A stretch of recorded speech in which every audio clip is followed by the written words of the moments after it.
रमन और मयंक दोनों ही एक ही ऑफिस में जॉब करते थे। साथ ही दोनों बेस्ट फ्रेंड भी थे। दोनों साथ में ऑफिस का आना जाना किया करते थे। ऐसे ही एक दिन लंच में दोनों दोस्त अपने बाकी दोस्तों के साथ बैठकर खाना खा रहे होते हैं। तभी रमन कहता है, अरे बहू, तू क्यों बर्तन धोने लगी? मैं तो आ ही रही थी ना। बहू, तूने तो अपने घर में बर्तन तक नहीं उठाया है खाना खाया हुआ। इतना अमीर परिवार था तेरा। लेकिन माँ जी, अब तो यही मेरा परिवार है। आप हटिए, मैं धो लूंगी। अरे माँ, उसे थोड़ा बहुत काम करने दो यार, तभी तो वो काम सीखेगी। जब जिम्मेदारियाँ आएंगी तो खुद करेगी। बहू को अभी मेरे होते हुए काम करने की जरूरत ही नहीं है। वो इतने अच्छे परिवार से है, मुझे अच्छा नहीं लगेगा कि वो इस गरीब परिवार में ऐसे काम करे। शकुंतला दिल की बहुत अच्छी थी, लेकिन जब उसकी अमीर बहू आती है तो शकुंतला अपनी बहू को कोई काम नहीं करने देती और तो और उसका खूब ध्यान भी रखती थी। देर शाम राकेश जब ऑफिस से आता तो अपनी माँ को खाना बनाते हुए देख बोलता है,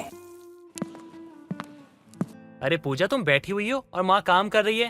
अरे माँ खाना अकेले बना रही है, थोड़ी तो मदद कर दिया करो। लाइए, मुझे दीजिए बैग। आपकी माँ मुझे करने दे, तब तो मैं कुछ करूँ ना।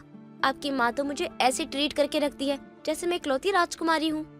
कुछ भी कहो, माँ मुझे भी बहुत प्यार करती है। राकेश अपनी पत्नी पूजा को यह सारी बातें कह रहा होता है। तभी शकुंतला हाथ में बेलन लिए किचन से निकलती है और अपने बेटे और बहू से कहती है, अरे राकेश बेटा, आ गया तू? हाथ मुँह धो ले, टेबल पे बैठ जा। मैं तेरे लिए खाना लगा देती हूँ गर्मा गर्म। और बहू, तू भी बैठ जा, राकेश के साथ खाना खा ले। अरे नहीं नहीं माँ जी, मैं बाद में खा लूंगी। मैं आपके साथ थोड़ा काम में मदद करवा देती हूँ। नहीं बहू, मैं कर लूंगी। मैंने कहा था ना, तुम दोनों बैठ जाओ, मैं गर्मा गर्म खाना लगा देती हूँ। शकुंतला के कहने पर राकेश और पूजा खाना खाने बैठ जाते हैं। अब शकुंतला के हाथों का गर्मा गर्म खाना खाकर पूजा को बहुत अच्छा लगता है और वह अपने पति राकेश से बोलती है, सुनिए, आपको पता है, भले ही मेरा परिवार एक पैसे वाला हो, इतना अमीर हो, लेकिन आज तक इतने प्यार तो मुझे मेरे माँ बाप ने नहीं दिया। और आज माँ जी के हाथों से मुझे खाना खाकर ऐसा लग रहा है जैसे मैंने दुनिया जीत ली हो। क्या हुआ बहू, खाना पसंद नहीं आया? कहीं तो राकेश से मेरे खाने की बुराई तो नहीं कर रही है? नहीं नहीं माँ, ऐसा नहीं है। पूजा तो कह रही है ना, आपके हाथों का खाना खाकर उसे अपनी माँ याद आ गई। मेरे हाथों का खाना तो आज पड़ोस वालों को भी पसंद आया है, लेकिन इस नालायक को कभी भी मेरे हाथ का खाना पसंद ही नहीं आता है। इसका जी तो बस बाहर का खाना खाने के लिए मचलता है।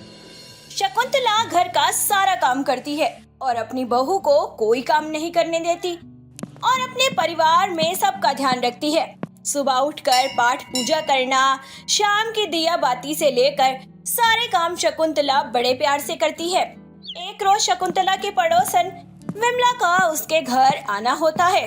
अरे क्या बात है विमला, बड़े दिनों बाद दिखाई दी है। सब ठीक तो है ना? और बता, गांव में सब कैसे हैं? कल ही तो आई हूँ और आज सुबह सुबह तुझसे मिलने चली आई हूँ और तू सुबह सुबह काम करने में लगी हुई है। तेरी बहू कहाँ है? आराम कर रही है बहू, थोड़ा आहिस्ते बोल। अगर तुझे बहू को देखना है ना तो शाम को आई हो। क्या बात है शकुंतला, तेरी जैसी सास अगर और बहू को मिल जाए तो बहू के तो भाग्य ही खुल जाए। अरे तुझे पता है ना कि बड़े घर की लड़की है, उसे देर तक सोने की आदत है। अगर मेरी बहू की जगह मेरी बेटी होती तो क्या मैं उसे सोने नहीं देती? बड़े उच्च विचार है तेरे। वैसे तेरी बहू तो बहुत खुश होगी तेरे इस उच्च विचार से। अरे बुढ़ापे में काम करते करते मर जाएगी। मैं तो कहती हूँ उसे उठा और बोल सुबह शाम काम करे। अमीर घर और अमीरी वो अपने मायके छोड़ आई है। जिस दिन उसने राकेश से शादी की थी उसी दिन राकेश का दुख सुख और घर परिवार उसका हो गया था। देख विमला, तुझे जो समझना है समझ ले, लेकिन मैं अपनी बहू को परेशान नहीं करने वाली। उसने अब तक मुझे कुछ भी नहीं कहा है, बल्कि वो घर के कामकाज में भी मेरा हाथ बटाती है। अब तेरी जैसी मर्जी। मुझे तो जितना तुझे समझाना था मैंने समझा दिया। भाई चल नीचे, आज ना दोनों भाई ने रिजाइन दे देंगे। ऐसी घटिया कंपनी में काम करने का क्या ही फायदा है। मयंक, तू नीचे जा, रिजाइन डाल, जब तक मैं वॉशरूम से आता हूँ। अब देर शाम विमला और शकुंतला बाजार के लिए निकलते हैं। बाजार में पहुंचकर शकुंतला घर का सामान और सब्जी खरीद लेती है, लेकिन आते वक्त उसे एक सुंदर साड़ी नजर आती है, जिसे देख विमला शकुंतला से कहती है, अरे शकुंतला, देख जरा कितनी सुंदर सुंदर साड़ियाँ हैं। तुझे लेना है तो ले ले, मैं तो इसमें से एक साड़ी जरूर लूंगी। हाँ ठीक है, मैं भी अपनी बहू के लिए एक साड़ी ले ही लेती हूँ। फिर से अपनी बहू के लिए साड़ी लेगी? खुद की साड़ी देख कितनी जगह से फटी हुई है। अरे तेरी बहू अमीर घर से है तो उसके माँ बाप उसके लिए कपड़े भेज देंगे। तू अपना देख शकुंतला, तुझे तो मैं समझा कर परेशान हो गई हूँ, लेकिन ना जाने तेरी बहू ने तुझे क्या पढ़ा लिखा कर खिला दिया है। हर वक्त बहू का नाम जपती रहती है। बहू देख, मैं तेरे लिए कुछ लेकर आई हूँ। मुझे पता है तुझे शायद पसंद नहीं आएगा, लेकिन मुझे पसंद आया है तो मैंने सोचा मैं तेरे लिए लेती चलूं। अब पूजा अपनी सास शकुंतला का लाया हुआ तोहफा देखती है और खुशी से अपनी सास के गले लग जाती है। माँ जी, ये साड़ी तो कितनी प्यारी है, मुझे तो ये बहुत पसंद आई। सच में आपने तो मेरा दिल ही जीत लिया। सच में बहू, तुझे ये साड़ी पसंद तो आई ना? हाँ माँ जी, बिल्कुल पसंद आई ना। सच में आप मेरा कितना ध्यान रखती हो। लेकिन माँ जी, आप मेरे लिए साड़ी तो लेकर आई हो, लेकिन अपने लिए कुछ क्यों नहीं लेकर आई हो? मैंने आपको देखा है, आप फटी हुई साड़ी पहनती हो, लेकिन मैंने कभी नहीं बोला। अरे बहू, ऐसे कपड़े पहनने की आदत ही नहीं है और थोड़े पैसे बच जाए इसलिए भी मैंने इसके ऊपर ज्यादा खर्चा नहीं किया। तू इन सब चीजों पे ध्यान मत दे और ये साड़ी पहन के देख ले, तुझ पे खूब जचेगी। पूजा बहुत ही खुश होती है कि उसकी सास उसके लिए साड़ी लेकर आई है, लेकिन अब पूजा को एहसास होता है कि उसकी गरीब सास उसके लिए इतना कुछ कर रही है तो उसे भी अपनी सास के लिए कुछ ना कुछ तो करना ही होगा। और अब वह अपने पति राकेश से बात करते हुए कहती है, मुझे लगा ही नहीं था कि मेरी सास मुझे ऐसी मिलेगी जो मुझे माँ से भी ज्यादा प्यार करेगी। माँ जी ने तो आज ये साबित कर दिया कि वो मेरी माँ से भी बढ़कर है। वो मेरे लिए आज एक सुंदर सी साड़ी लाई है जो वाकई में बहुत सुंदर थी, मुझे पसंद भी आई। माँ सभी से बहुत प्यार करती है और खास तौर पे अपने परिवार से, उससे तो वो बहुत ज्यादा प्यार करती है। और मैं माँ जी को इतना कुछ करते हुए देखकर ये फैसला करती हूँ कि मेरी अकाउंट में, यानी मेरे पास जितना भी बैंक बैलेंस है, मैं उससे अब एक अच्छा सा घर बनाने वाली हूँ और इस टूटे फूटे घर में हम नहीं रहेंगे और माँ जी को सारी सुविधाएं दूंगी। लेकिन मुझे तो नहीं लगता माँ को ये सब पसंद आएगा, क्योंकि उनको सिंपल रहना ज्यादा अच्छा लगता है। पूजा अपने बैंक बैलेंस से अपने ससुराल के लिए एक अच्छा सा घर बनवाती है और अपनी सास के लिए अच्छे अच्छे गहने और कपड़े सब कुछ लेती है और अपनी सास को बिल्कुल अपनी माँ जैसा प्यार करती है। यह देखकर शकुंतला को बहुत बड़ी हैरानी होती है कि किस तरह उसके गरीब परिवार को उसकी बहू के आने के बाद इतना कुछ मिल गया। बहू, इतना कुछ करने की क्या ही जरूरत थी? ये सब पैसे तेरे थे, तू और राकेश इन पैसों पे अपना भविष्य रख सकते थे। फिर तुम लोगों ने इतना खर्चा क्यों किया, वो भी घर बनवाने में और इन सारी चीजों में? माँ, मैंने इसको मना किया था, लेकिन ये है कि कह रही थी कि माँ जी को तोहफा देना है, तोहफे में घर देना है, तो मैं क्या बोलता। ऐसा भी नहीं था बहू कि तेरी जगह कोई और भी होता ना तो मैं उसे भी इतना ही प्यार देती। शायद मेरी बेटी नहीं है इसलिए मैंने तुझे अपनी बेटी की तरह माना है। तो अमीर परिवार से थी तो मुझे लगा उससे काम करवाना सही नहीं होगा। ऐसे ही समय के साथ शकुंतला को उसकी बहू के आने के बाद सब कुछ मिल जाता है, लेकिन शकुंतला अपनी बहू को फिर भी अपनी बेटी जैसा ही प्यार देती है, क्योंकि शकुंतला घर में कभी भी किसी तरीके का कलेश नहीं चाहती थी। ज्योति पढ़ाई करते हुए खाना तक नहीं खा रही थी। तभी ज्योति की भाभी सुनीता एक थाली में खाना लेकर आती है और ज्योति से कहती है, ज्योति क्या हुआ, खाना नहीं खाना है क्या आज फिर? अरे कितनी बार कहा है कि खाना कहीं नहीं छोड़ना चाहिए, पहले पेट पूजा फिर बाद में कोई और काम दूजा। आई बात समझ में? भाभी मुझे पढ़ाई करनी है, आप यही साइड में खाना रख दीजिए, मैं बाद में खा लूंगी। अरे मुझे अच्छे से पता है कि तुम कितना बाद में खाओगी। चलो अभी लाई हूँ तो जल्दी से खा लो। भाभी खाना खाने से नींद आती है और फिर पढ़ाई में ध्यान नहीं लग पाता है, आप समझो ना, मैं पक्का बाद में खा लूंगी। ज्योति की बात का जवाब उसके भैया रामू देते हुए कहते हैं, नहीं ज्योति, तुम पहले खाना खाओ। अरे वैसे ही तुम खाने पीने में बहुत कम ध्यान देती हो। अरे खाना नहीं खाओगी तो पढ़ोगी लिखोगी कैसे, और कैसे ताकत आएगी तुम्हें? कमजोरी आ गई तो? सच में मैंने जरूर कुछ ज्यादा ही अच्छा किया होगा, तभी तो आप जैसे भैया भाभी मुझे मिले जो मेरा इतना ख्याल रखते हैं, मेरे बारे में इतना सोचते हैं। अगर कोई और होता तुम्हारा ख्याल रखने को तो हम क्यों रखते? वो तो तुम हमारा परिवार हो, मेरी प्यारी सी ननद हो। अब मैं तुम्हारा ख्याल नहीं रखूंगी तो कौन रखेगा? भूत। ठीक है भैया भाभी, आप चिंता मत करो, मैं जल्दी से खाना खा लेती हूँ, फिर पढ़ाई कर लूंगी। ये हुई ना समझदारी वाली बात। चलो मैं बहुत थक गया हूँ, जा रहा हूँ सोने। सब कुछ ठीक था। रामू अपने परिवार के साथ गरीबी में ही सही लेकिन खुशी खुशी रहा करता था। कुछ दिनों के बाद रामू गांव के जमींदार भैरव के पास जाता है और बोलता है, मालिक, मुझे कुछ पैसों की जरूरत है। आप मुझे कुछ पैसे उधार दे सकते हैं क्या? वो मैं आपको धीरे धीरे करके सारे पैसे वापस कर दूंगा। अरे अभी कुछ दिन पहले तो तुम मुझसे पैसे लेकर गया था और अभी फिर पैसे मांगने आ गया। आखिर इतने पैसों का करता क्या है? कहीं मुझसे पैसे लेकर ब्याज पे तो नहीं देता? नहीं नहीं मालिक, वो मुझे अपनी बहन के पढ़ाई के लिए चाहिए थे। मेरी बहन को पढ़ाई लिखाई करने का बहुत शौक है। अब मैं तो अनपढ़ हूँ, किसान हूँ। मेरी तो बस यही इच्छा है मालिक कि मेरी बहन अपना सपना पूरा करे और मैं भी अपनी बहन का सपना पूरा करना चाहता हूँ। तुम्हारी यही बात तो मुझे अच्छी लगती है। तुम अपने बारे में ना सोचकर अपने परिवार के बारे में सोचते हो। तुम परेशान मत हो रामू, तुम्हें जितने पैसे चाहिए मैं दूंगा मैं। मालिक, बस आपका हाथ सर पे बना रहे। और मालिक, आपको पता है मेरी बहन ना बहुत मेहनत करती है। उसे दिन और रात का ना होश ही नहीं रहता। मालिक, एक दिन ना वो बहुत कामयाब होगी। उसकी मेहनत जरूर रंग लाएगी। अरे तुम्हारी बहन है, तुम पे गई होगी। अरे तुम मेहनती हो तो वो भी होगी।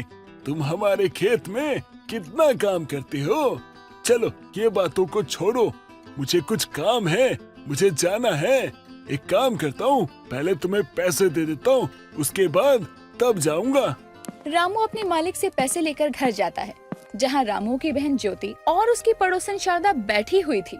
रामू वो पैसे अपनी बहन को देते हुए कहता है, ज्योति, ये लो पैसे। तुम्हें किताब चाहिए थी ना, तो एक काम करना, किताबें ले लेना, ठीक है? जी भैया, भैया आप मेरे लिए कितना करते हो। आज तक कभी आपने अपने बारे में सोचा ही नहीं। अरे रामू, अब तेरा भी परिवार है। कब तक तू अपनी बहन को ऐसे ही पढ़ाता रहेगा? अपने परिवार पर ध्यान नहीं देना क्या तुझे? या फिर इसे पढ़ा लिखा कर विदेश भेजना ही है? काकी, आप कैसी बात कर रही हो?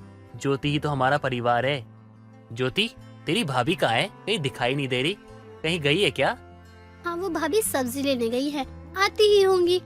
ज्योति ने इतना बोला ही था कि तभी वहाँ ज्योति की भाभी सुनीता आ जाती है। लो, भाभी का नाम लिया और भाभी आ ही गई। अभी अभी भैया आपकी बात कर रहे थे भाभी। क्या हुआ जी, आपको मेरी याद आ गई क्या, जो मेरे पीठ पीछे मेरा नाम ले रही हो? अरे सुनीता बहू, अब तू ही समझा कुछ रामू को। इसने तो ठान ही रखा है कि अपनी बहन की कहीं शादी नहीं हो पाए। अरे एक लड़की को इतना पढ़ा लिखा कर करना ही क्या है? जाना तो उसे ससुराल ही है। शारदा काकी, आप ही क्या बात कर रही हो? अरे अब ज्योति का मन है पढ़ाई करने का, तो उन्हें कोई परेशानी नहीं है, तो इन सब में बोलने वाली आप कौन होती हो? तू इस घर की बहू है। देख, तू मेरी बात को समझ। आज नहीं तो कल तुम लोग ज्योति की शादी के लिए लड़के तो देखोगे ही ना। और लड़की जितनी पढ़ी लिखी होगी, लड़का भी वैसा ही चाहिए होगा। तो भी तो तुम लोगों को दिक्कत परेशानी आएगी ही ना। इस बारे में तो जरा सोचो। दिक्कत परेशानी तो हर जगह ही आती है ना। अरे हम ही नहीं सोचेंगे ज्योति के बारे में, तो कोई बाहर वाला क्या ही सोचेगा। मैं तो चाहती हूँ कि मेरी ननद मेरा नाम रोशन करे। जहाँ जाऊँ वहाँ ननद जी के नाम से जानी जाऊँ मैं। इससे ज्यादा गर्व की बात मेरे लिए क्या ही होगी। और अगर कोई लड़का ही नहीं मिलेगा शादी के लिए, तब क्या करोगे तुम दोनों? तब कहाँ मुंह छुपाकर घूमोगे? देखो, लड़कियों को ज्यादा पढ़ा लिखा होना ठीक नहीं। लेकिन ये सोच आपकी है, हमारी नहीं। हम तो ये चाहते हैं कि हमारी बहन बहुत पढ़े लिखे और हमारे गांव का नाम रोशन करे। सब हमारी बहन को देखकर उसकी तारीफ करे। हम तो ये चाहते हैं। बिल्कुल सही कहा। मैं तो कहती हूँ कि हर लड़की को पढ़ना चाहिए। मुझे क्या? अरे अपनी नंद को तुम कुएं में फेंक दो या पढ़ा लिखा कर अफसर बनाओ मेरी बला से। मैं तो बस तुम लोगों का भला ही चाहती थी, बस इसलिए बोलने आ गई, वरना मुझे क्या लेना देना। शारदा इतना बोलकर वहाँ से चली जाती है। कुछ दिनों के बाद सुनीता के पास पैसे नहीं होते, तो वो शारदा के घर आती है और बोलती है, शारदा काकी, वो कुछ पैसे उधार चाहिए। घर में पैसे नहीं है ना, तो सामान लाना है। अरे अब क्या हुआ? तुम दोनों मियाँ बीवी तो सारे पैसे ज्योति की पढ़ाई पर लगाते हो ना। तब नहीं सोचते कि खुद के खाने के लाले पड़ जाएंगे। अरे ज्योति तो आज नहीं कल अपने ससुराल ही जाएगी। शारदा काकी, आपके पास बात करने के लिए कोई और बात नहीं होती है क्या? हर वक्त बस यही कहती रहती हो। अरे जब उन्हें परेशानी नहीं है तो आप क्यों चिंता करती हो? तुम दोनों अंधे हो? मुझे क्या, मैं तो बोल बोल कर थक चुकी हूँ, लेकिन तुम दोनों को समझ ही नहीं आती। शारदा काफी खरी खोटी सुनाती है और उसके बाद कुछ पैसे सुनीता को दे देती है। कई महीने निकल जाते हैं और अब ज्योति की भी काफी अच्छी नौकरी लग गई थी। कुछ दिनों के बाद रामू खेत में काम कर रहा था। तभी रामू के खेत में जमींदार आता है और वो रामू से कहता है, अरे रामू, अच्छा हुआ तू यही है, मुझे तुझसे बात करनी है। वो मैं अपने बेटे की शादी के लिए सोच रहा था, तो ध्यान में आया कि तेरी बहन तो पढ़ी लिखी है, तो क्यों ना तेरी बहन से शादी करवा दी जाए, क्योंकि इस गांव के आसपास भी तेरी बहन जैसा कोई नहीं है। मालिक, आप अपने बेटे की शादी हमारी बहन से करवाना चाहते हो? मेरी बहन का तो ये सौभाग्य है मालिक, इतना बड़ा परिवार उसका ससुराल बनेगा। आप इतने बड़े आदमी होकर हम जैसे गरीब की बेटी को अपने घर की बहू क्यों बनाना चाहते हो? अरे क्या अमीर क्या गरीब, बात तो बस इतनी है कि तुम्हारी बहन चाहिए हमें, और तुम्हारी बहन जैसा इस गांव में कोई नहीं है। अच्छा, मैं 2 दिन बाद पूरे परिवार के साथ तुम्हारे घर आऊंगा रिश्ते की बात करने के लिए। भैरव इतना बोलकर चला जाता है। रामू तुरंत घर जाता है, जहाँ सबके साथ शारदा भी बैठी हुई थी। रामू सारी बात बताता है, जिसे सुनकर शारदा कहती है, लो देख लो, अब इतने बड़े परिवार का रिश्ता आया है तेरी बहन के लिए। अब जब 2 दिन बाद जमींदार का परिवार आएगा तो क्या खिलाओगे? अरे गरीब बहू के घर में एक भी पकवान न मिले। काकी, आप तो जब भी बोलती हो ना कुछ उल्टा ही बोलती हो। अरे आपको तो खुशी होनी चाहिए कि हमारी ज्योति के लिए इतने बड़े घर से रिश्ता आया है। 2 दिन बाद वो लोग घर आते हैं। सब लोग परेशान हो जाते हैं, लेकिन सुनीता समझदारी से काम लेती है और रसोई में जो भी सामान था उसके इस्तेमाल से पकवान बनाने लगती है। कुछ देर के बाद सुनीता और ज्योति मेहमानों को पकवान देती हैं, जिसे खाकर भैरव काफी खुश होता है और कहता है, आहा, अरे वाह, कितना स्वादिष्ट पकवान है, खाकर मजा आ गया। कहीं बाहर गांव से मंगवाया है क्या? नहीं मालिक, ये हमारी पत्नी ने बनाए हैं। ये एक गरीब के घर का पकवान है, तो कुछ भूल चूक हो गई हो तो माफ कीजिएगा मालिक। अरे ये कैसी बात कर रहे हो, सब कुछ बहुत अच्छा था। और अब समझ में आया कि तुम्हारी बहन की कामयाबी के पीछे तुम नहीं बल्कि तुम्हारी पत्नी है। मालिक, हम तो गरीब है, हम ज्यादा कुछ दे नहीं पाएंगे शादी में। लेकिन मुझे तो तुमसे सबसे कीमती चीज चाहिए। क्या मालिक? तुम्हारी बहन। रामू की बहन की शादी हो जाती है, जिसमें सुनीता ही सबके लिए पकवान भी बनाती है, जो कि सबको बहुत पसंद आते हैं। रोज सुबह के समय अंशिका हाथों में चाय की ट्रे लेकर पूरे घर में घूमते हुए अपनी सास सरिता को ढूंढ रही थी। तभी अचानक से उसका पति सूरज वहां आ जाता है और गलती से उससे टकरा जाता है और ट्रे की सारी चाय उसकी शर्ट पर गिर जाती है। तो वो गुस्से में कहता है, अंशिका, हद है यार, तुम्हारा ध्यान कहाँ रहता है? पूरी की पूरी शर्ट खराब कर दी अपनी चाय से। एक तो मैं वैसे ही लेट हो गया हूँ, बचा कुचा समय तुमने खराब कर दिया। सूरज जी, मैंने क्या किया है? आप बिना देखे ही तूफान मेल की तरह चलते आ रहे थे, जैसे ये घर नहीं कोई जॉगिंग ग्राउंड हो जहाँ आप भागते हुए चले आ रहे हैं। हटिए आगे से, पूरा फर्श खराब कर दिया। ओ हेलो मैडम, ये भी घर है, कोई होटल नहीं जो चाय की ट्रे हाथ में लिए पूरे घर में घूम रही हो। हे भगवान, मेरी वाइफ को थोड़ी अकल दो ताकि इसे सही गलत का फर्क समझ में आए।